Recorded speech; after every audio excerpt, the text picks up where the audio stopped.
Hi, I'm just going to show you how to do a quick knot. I've done a double thread because I'm going to do a button. And when I'm sewing a button on, I always need a double thread. And I wrap it around my finger, roll it up, take my second finger and pull down on the knot. And I end up with a knot. That's a knot with one hand. And then what I'm going to do is stitch on a little button.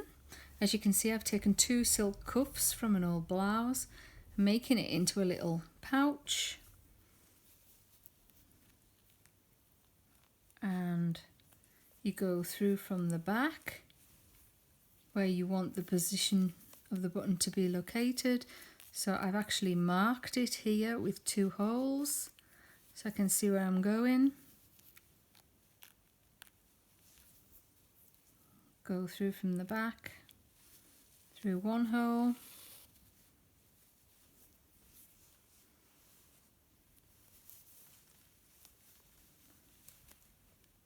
and then go through the next hole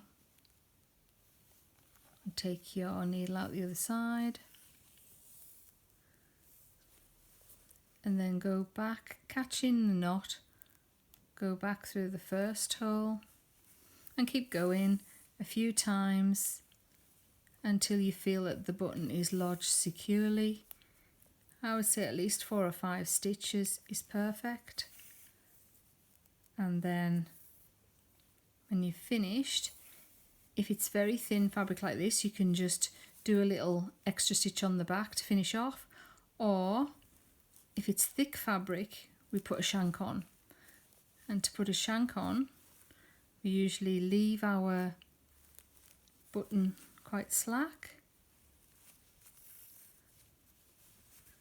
and then we wrap around the button a few times just to form a little shank so that it sits proud and doesn't depress the fabric too much. And then push your needle back out the back and do a tiny little stitch to finish off on the reverse side. And then cut your thread and it's done.